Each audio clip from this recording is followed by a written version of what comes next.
video del Día de la Mujer voy a debatir con algunas de las referentes más conocidas del activismo de género. Hay una filósofa, una socióloga, una economista, 2 son funcionarias públicas y una es asesora del presidente. También voy a debatir con una periodista y 2 influencers. Una influencer, Sol Despeinada, aparecerá en el principio del video y más extensamente que todas las demás, porque en la respuesta figura el tronco teórico que guiará el resto del video. Como responderé a las ideas que estas activistas exponen públicamente, alguien podría pensar, ¿por qué no les propones un diálogo directo? Les cuento que con un par de ellas quise establecer un diálogo directo en privado porque las conocía y lamentablemente no fue posible. Y cuando desde otro canal le propusieron a una de ellas que debatiera conmigo, no respondió. Y está perfectamente en su derecho a no querer debatir directamente, no está obligada a hacerlo. El hilo conductor de este video es el escaso o nulo respaldo científico que poseen muchas de las intelectuales del activismo de género que tienen gran influencia social. Y cómo esto no ocurre de manera ocasional, sino que suele ser la norma en el activismo de género. Los temas serán la interacción de la biología y la cultura,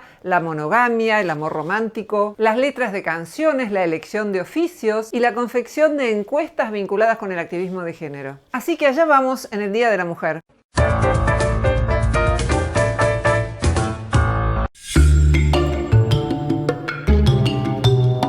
Ahora vamos a analizar unos temitas bien arriba, bien de nuestra época, bien actuales para analizar el machismo en las canciones. Pero empecemos por el principio. La gran mayoría de las canciones hablan de una sola cosa, de amor. Sí, ¿saben qué? El pop, la cumbia, el reggaetón, el tango. Mucho...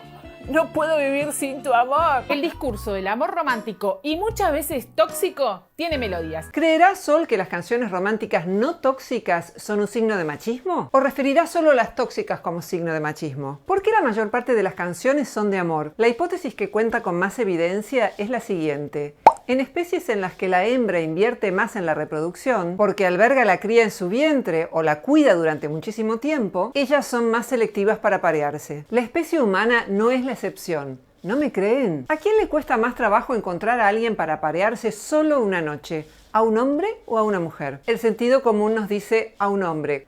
Consulten si no los estudios que dejamos en el primer comentario del video. ¿Qué tienen que hacer los hombres para resultar más atractivos ante los ojos de una mujer? Adquirir estatus, recursos, mostrar talentos, construir puentes, nidos, canciones. Sí, canciones de amor, porque hay muchísimos más compositores hombres que mujeres. Probablemente por eso. ¿Y lo del amor romántico tóxico? Bueno, una canción se supone que es una obra de arte. Cuenta una historia, lo que dice no necesariamente tiene que ser tomado de manera literal. Pero aun cuando promoviera un amor romántico tóxico, ponele, raro sería que habiendo una mayoría de docentes mujeres, no hubiera docentes tóxicas. Lo que no significa legitimar el amor romántico tóxico ni las docentes tóxicas. Y con eso te sacan 3-4 discos. En general, si hablan de mujeres, tienen 2 estados.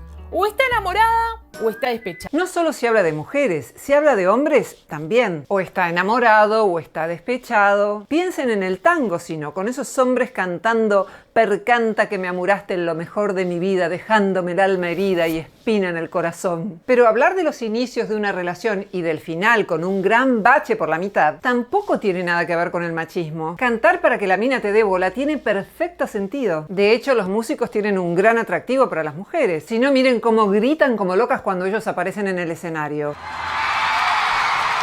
¿Es que tienen la cabeza carcomida por el patriarcado? No, pará con la teoría conspirativa. Es porque están calientes y punto. No tiene mucha más explicación. No existe comparación entre el atractivo de un músico y el de un odontólogo o un golfista, ponele. Y que canten por despecho también tiene sentido y no es nada machista. Es la pretensión bastante saludable de convertir el dolor en arte y en alguna idea que pueda servirles a los demás. Muchas otras canciones hablan del cuerpo de una mujer, con detalles. Acá entramos en el capítulo ¿estas mujeres son puritanas o quieren despejarse el camino de competencia? Y me llama la atención lo del detalle, como si fuera una evidencia absoluta de su machismo. O sea que no habría que cantar "Yo vendo unos ojos negros", sino algo más general. Qué bonito que es tu cuerpo, ¿no? Y las canciones más populares o más taquilleras, por supuesto, hablan solo de amor heterosexual. Estaríamos teniendo algún problema con la estadística, Sol. ¿Es esto un signo de machismo? Aproximadamente un 10% de la población es gay. Por tanto, no parece un problema de machismo, sino que tiene que ver con la proporción general. Es cierto que en el pasado hubo prejuicios, pero el pasado ya fue. El presente es hoy y el futuro todavía no llegó. Ya sé lo que estarás pensando. Todavía hay homofobia, es cierto. Pero eso no explica por qué hay más canciones de amor hétero. Es la estadística, no la discriminación. Y ahora sí, llegó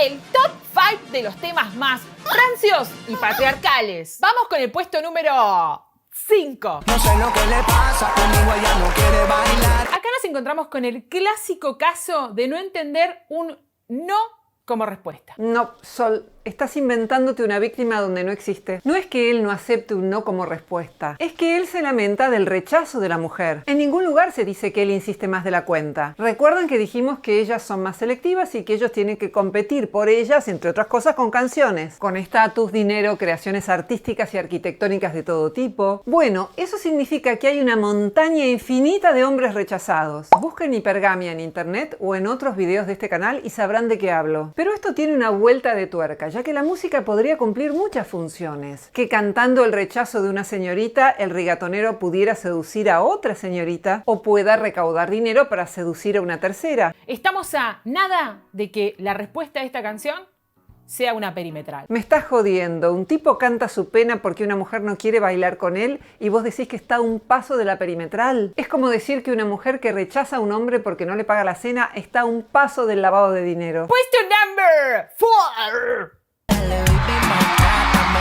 Ya la misma canción tiene en su letra la palabra maltratar. Existe una idea equivocadísima de que las mujeres están de acuerdo con los maltratos que reciben. Esa es solo una posibilidad y la verdad es que no estoy muy segura de que sea el caso. La letra reza, ella dice baby maltrátame, pero en un contexto en el que él también le dice ella es muy atractiva, prende la sativa, siempre provocativa. No es alta poesía, pero nadie habla de eso ahora. También puede ser un juego consensuado entre adultos sin que nadie salga dañado. A mí no me gusta, pero ¿qué importa si me gusta a mí? A muchas personas las cuestiones de poder las estimulan y las juegan de manera consensuada, con consentimiento y sin que implique daño alguno. ¿Quieres que se lo meta? ¿Alguien puede horrorizarse hoy por este tipo de expresiones? Que podemos considerar de buen o mal gusto, pero machistas. Después quieren que los conservadores no tengan teorías conspirativas sobre el presunto propósito del activismo de género de despoblar la tierra. La música no queda para nada fuera del territorio patriarcal. Quienes producen piezas musicales tienen la enorme responsabilidad de formar opinión, sostener y reforzar estereotipos. ¿Qué entenderá Sol despeinada por patriarcado? Me salté algunos de sus ejemplos porque es más de lo mismo. Pero dado que presupone el concepto de patriarcado y no lo define, voy a tratar de armar una definición a partir de sus observaciones. Patriarcado es para Sol despeinada que un hombre componga una canción de amor para una mujer, que mencione una parte muy específica de su cuerpo, que no le componga esa canción a otro hombre, que busque el apareamiento, se lamente porque una mujer no quiere bailar con él y sufra porque la relación amorosa concluyó. Si esto es el patriarcado, me temo que nunca desaparecerá porque es la vida misma. Eso sí, hay otros géneros musicales que no son solo el reggaetón, que es lo que toma como ejemplo Sol despeinada. No niego que este género pueda tener canciones cuestionables e incluso pasos de baile cuestionables. El problema es que Sol despeinada habla de toda la música, porque evidentemente para oficiar de víctima el reggaetón es mucho más propicio que el minué.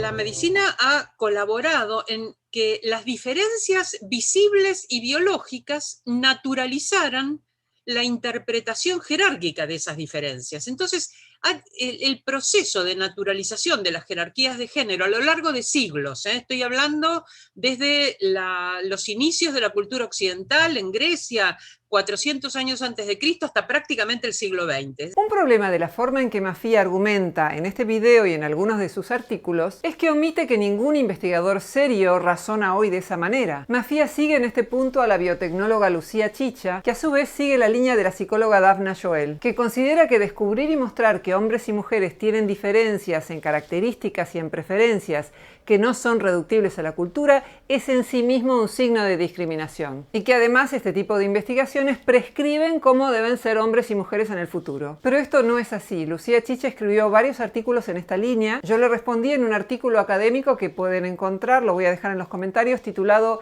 ¿Es sexista reconocer que hombres y mujeres no son idénticos? Mi artículo fue publicado en la revista académica española Disputatio, que cuenta con revisión de pares. En general la estructura ha sido esta. Primero se señalan diferencias, se observan diferencias biológicas y psicológicas, naturales e inevitables, se presumen de esa manera, entre varones y mujeres. Los varones son agresivos, las mujeres son pasivas. Los varones son racionales, las mujeres son emocionales. Los varones son objetivos, las mujeres son subjetivas. Diferencias biológicas, los varones son fuertes, las mujeres son débiles. Diferencias biológicas y psicológicas se estiman naturales y se consideran inevitables. Y el segundo paso es jerarquizar esas diferencias. Ser racional es más importante que ser emocional. Ser activo es más importante que ser pasivo. Jerarquizarlas de modo tal que las características femeninas siempre son inferiores a las masculinas. Y entonces, en esa inferioridad biológica y en esa inescapabilidad de las condiciones, justificar el estatus social inferior de las mujeres con respecto a los varones. Es cierto que existen estereotipos que atribuyen rasgos positivos y negativos a un grupo, y que estos estereotipos pueden generar prejuicios y actos discriminatorios. Pero estos problemas pueden acontecer cuando los estereotipos se basan en rasgos reales del grupo también, porque incluso si un grupo tiene en promedio cierta característica, eso no implica que todo miembro del grupo tenga las características del promedio. A la vez, es relevante investigar qué características promedio tiene un grupo y diferenciar los grupos, y no debería suponer que un investigador de estos temas tiene intenciones discriminatorias, o de hecho lo hace. En uno de sus artículos, Steve Stewart Williams sostiene que una explicación muy habitual de por qué hay poca participación femenina en las ciencias duras, en las STEM, es por la reproducción de estereotipos, por la socialización o por la discriminación, pero que hay evidencia que apoya otros factores que suelen ser desestimados: diferencias de hombres y mujeres en las elecciones de carrera y diferencias relativamente pequeñas en aptitudes cognitivas. Algunas favorecen a los hombres y algunas favorecen a las mujeres. El objetivo no es negar las explicaciones basadas en la discriminación ni en la reproducción de estereotipos, sino agregar otras diferencias vinculadas con las características de hombres y mujeres. De ese modo se podría contar con políticas mejor informadas. Diane Halpern es una psicóloga que tiene un libro en donde cuenta con evidencia empírica cuáles son las diferencias cognitivas entre hombres y mujeres. Y dice que la mayor parte de las veces los estereotipos de género son acertados, lo que, nuevamente, no legitima ningún tipo de discriminación ni está dictando conductas futuras. Los estereotipos son generalizaciones intuitivas, a veces son acertados y a veces no, pero eso no conlleva necesariamente la jerarquía de valores ni nos dice nada sobre cada uno de los miembros de un grupo. Habla de promedios. Me interesa preguntarte, porque participaste muy activamente, fuiste, entiendo, una de las diseñadoras de una encuesta muy ambiciosa que hubo sobre violencia. En el año 2017 se hizo esa encuesta. 2016, y que arrojó datos muy reveladores. Me gustaría que nos cuentes qué te sorprendió de aquellos datos. Hicimos una encuesta muy ambiciosa, como vos decís, tenía la pretensión de obtener algunos índices, ¿no? Algunos números estadísticos, no académicos, sino porque era una encuesta online, autoadministrada.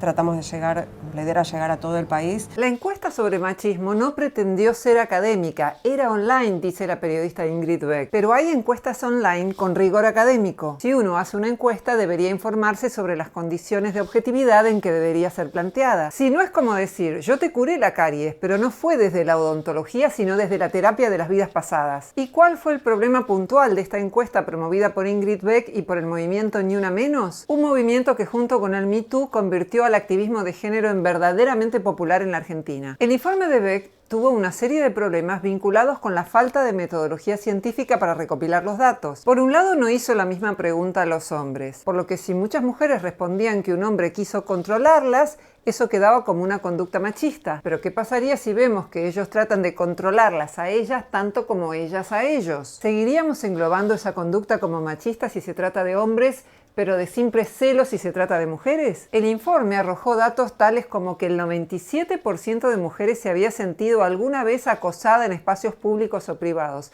Claro, registraban todo tipo de eventos acontecidos en toda la vida de las mujeres. Bastaba que hubiera sucedido una sola vez para que lo registraran. Un escrutinio más pormenorizado de los datos permite ver que dentro de la categoría machista incluían cuestiones tales como el miedo a ser blanco de murmullo entre los hombres, la autoestima baja por ser mujer, el miedo a ser atacada físicamente, el roce de un desconocido en el transporte público, que la pareja desapruebe a alguno de los amigos o cuestione directa o indirectamente alguna de las actividades que desarrolla, que haya gritado para imponerse como si esto fuera propio de un solo género, o se haya enojado por el uso que hace del celular, las redes o el correo electrónico. No se relevó la cantidad de conductas en un año determinado, como decía. Bastaba que la mujer hubiera vivido una sola de estas conductas a lo largo de toda su vida para incluirla dentro de la categoría machismo. Comprensiblemente, el 99% de las mujeres identificó alguna de estas conductas. El relevamiento no reflejó preguntas formuladas a hombres, con lo que hubiera existido un marco de comparación. No son privativos de un género en particular conductas tales como gritar para imponerse, intentar controlar al otro, hostigarlo, la falta de autocontrol, el abuso con sustancias, ser infiel o evidenciar celos que pueden adquirir características particulares para hombres o para mujeres, pero que son comunes a ambos. ¿Por qué cuando vemos una maestra es una maestra y cuando vemos un técnico es un técnico varón? ¿Por qué las mujeres no gobiernan países? El problema es que las respuestas a las preguntas que formula Mercedes de Alessandro no están en la economía, sino en la interacción entre biología y cultura. Es como el cuento de esa persona a la que se le habían caído las llaves y las buscaba debajo de un farol porque ahí había luz, pero no se le habían caído ahí, sino enfrente. La falta de comunicación entre ciencias sociales y ciencias duras es un verdadero problema en la actualidad. ¿Por qué hay más mujeres maestras y más hombres técnicos? Porque las mujeres en promedio prefieren ocupaciones sociales centradas en personas y los varones en promedio prefieren ocupaciones vinculadas con objetos y con abstracciones o sistematizaciones. Esta preferencia por parte de las mujeres de trabajar con personas probablemente sea resultado de la propensión de las hembras por el cuidado de las crías, algo que ocurre en distintas especies. Existe una copiosa bibliografía en favor de esta hipótesis, desde los estudios de Richard Lipa hasta los de Simon Baron Cohen con autistas, en donde lo que se vio es que en los autistas hay una superabundancia de testosterona en el útero de la madre, razón por la cual hay una propensión mayor entre los autistas a tener interés por disciplinas altamente sistematizadoras como las matemáticas o la física. Ignorar esto impide a Mercedes de Alessandro responder a otra de las preguntas que formula en su libro, y es por qué cuando las mujeres se dedican al sindicalismo tienden a focalizarse más en el área social. Y nuevamente se lo atribuye a la discriminación o a la reproducción de estereotipos. Nuevamente, la biología no lo explica todo, interactúa con la cultura, no es un destino y no nos dice cómo debe ser la sociedad en el futuro. Pero sin estar científicamente informados por la biología, difícilmente podemos hacer buenos diagnósticos sobre preferencias y conductas promedio de hombres y mujeres. Por otra parte, de Alessandro pareciera entender, como tantas activistas de género, que ser maestra es jerárquicamente inferior que ser técnico. No la vemos a ella ni a otras activistas de género pedir que haya más hombres maestros, sino que suele ocurrir a la inversa. Se pide que más mujeres estén en oficios tradicionalmente considerados masculinos. Respecto a la pregunta de por qué no hay más mujeres que gobiernen países, la hipótesis que encuentro más parsimoniosa para explicarlo es que hay menos mujeres que se interesan por la política. Hay copiosa evidencia de esto, menos artículos académicos sobre política escrito por mujeres, menos interés por parte de las mujeres en participar de foros de internet. Entre las tesis de filosofía política hechas en 10 años en la Universidad de Buenos Aires, hay solo 2 que fueron escritas por mujeres y son sobre el tema de la pobreza. Es decir, que cuando la política se vuelve algo más práctico, las mujeres parecerían interesarse más por ella. Encontramos muchas mujeres en ONGs, en tareas de beneficencia, ahí es cuando la política ancla en la tierra. Por otra parte, la política tiene un componente muy competitivo y solemos ver que las actividades que suponen más competencia de la feroz suelen tener más participación en promedio masculina, y esto también tiene un componente biológico. Recordemos que hablábamos de hombres compitiendo por mujeres que son más selectivas y mujeres eligiendo hombres con más estatus. También la política es muy absorbente, tal como la entendemos en nuestras sociedades, y dado que la mayor parte de las mujeres son madres, muchas veces resulta incompatible con los roles de cuidado. Nada de esto justifica que haya menos mujeres en la política. De hecho, hay mucho que podemos hacer para que haya más mujeres en la política y me parece relevante que si en las sociedades hay más o menos un 50% de hombres y 50% de mujeres, haya tanto hombres como mujeres en la política. Simplemente lo que digo es que culpabilizar exclusivamente al sexismo o principalmente al sexismo o a la mera reproducción social no es una explicación que esté acorde a la evidencia científica disponible. Todo lo que conocemos fue de una manera que es machista y patriarcal. Todo. Por ejemplo, las leyes que permiten adoptar a los gays, que son más adelantadas en la Argentina que en Holanda. El hecho de que tengamos patria potestad compartida. El hecho de que los hombres no ganen casi nunca los juicios de tenencia por sus hijos es patriarcal, señorita Bimbo. Y cuando las mujeres obstruyen el vínculo de los padres con sus hijos cuando se separan, ¿eso también? ¿Y los países en los que ellos van a la guerra y ellas no? ¿Y el hecho de que haya más mujeres universitarias que hombres en muchos países occidentales y que la deserción masculina en la escuela sea cada vez mayor también? ¿Y la circuncisión? ¿Y el hecho de que la mayor parte de los trabajos peligrosos y de los accidentes de trabajo correspondan a los varones también? ¿Por qué no levantamos la vista aunque sea por un rato y vemos la panorámica? La biología debe saber que la biología no sabe que se llama biología. La naturaleza no sabe que se llama naturaleza. Hay una intervención fundamental de la cultura, por la que nominamos, denominamos, conceptuamos, creamos categorías. En gran medida podríamos decir, inventamos lo biológico. ¿Por qué? Porque hacemos un inventario conceptual, porque vamos llamando a determinados fenómenos de tal manera. Entonces, la otra cuestión por la que hay que trabajar con relación ya sí a las capacitaciones, sobre todo de los docentes que trabajan en el área de las biologías y demás, digamos, llevarlos a argumentar en este sentido. La biología no dicta normas morales. Por supuesto que la biología no dicta normas morales. Dora Barrancos no cita a ningún autor que diga eso. En la línea de Diana Maffia, Daphna Joel y otras autoras que cultivan el reduccionismo sociológico. Supone que cuando los investigadores encuentran diferencias en los cerebros de hombres y mujeres, están haciendo prescripciones morales, pero no pueden mostrar ni una sola evidencia de eso. Barrancos confunde a la biología como disciplina, que es una construcción humana, y a las entidades y procesos biológicos que son su objeto de estudio, que preexisten a la disciplina y que no son construcciones humanas. Nadie dice que la biología imponga normas éticas. A lo sumo lo que puede decir es que las discusiones de la ética pueden estar informadas por la biología, como en un país africano en el que querían prohibir la homosexualidad, pero los estudios científicos sobre el tema los hicieron cambiar de opinión. Las autoras de las que se nutren Barrancos y Maffia suelen ver que autores como Baron Cohen hacen estudios que muestran que las mujeres en promedio son más empáticas y lo que leen es que están diciendo que las mujeres son más sentimentales y deben ser más sentimentales. Pero los investigadores no dicen eso. Del mismo modo que cuando autores como Baron Cohen muestran que los autistas tienen más propensión a las tareas sistematizadoras como las matemáticas o la física, no están diciendo que las mujeres son incapaces de tener habilidad para la física o para las matemáticas. No están prescribiendo absolutamente nada. Describir y prescribir son tareas distintas y encontrar diferencias biológicas no es discriminar. Eso se llama conocer y cuanto menos conozcamos sobre todo esto, más retrasados estarán los estudios de género.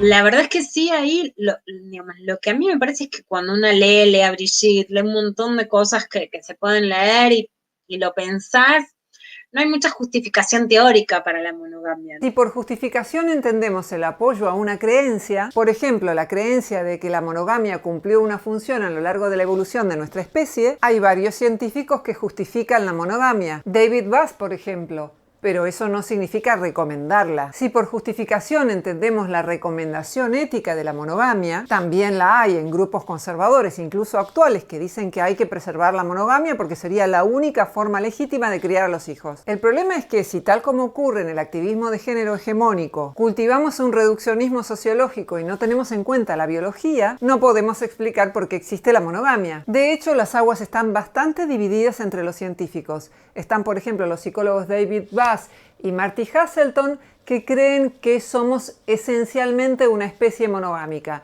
Y está, por ejemplo, Robert Sapolsky, que cree que somos esencialmente polígamos. ¿Cuáles son los argumentos de cada uno? Por un lado, se considera que la monogamia, la existencia de dos padres, contribuyó a la supervivencia de la cría, en una especie en la que la cría tarda muchos años en ser autónoma. Pero Bass dice que paralelamente a la estrategia de la monogamia, también hemos desarrollado otra para las relaciones casuales. Esto ocurre entre seres humanos y entre muchas especies de pájaros, por ejemplo, lo que no significa que todo el mundo tenga este hábito. Por ejemplo, se sabe que en algunas especies de pájaros, a la noche la hembra vuela hacia otro nido y luego vuelve, y los polluelos no son de la pareja permanente, sino del otro con el que fue una noche casual. Esto se sabe por análisis genético.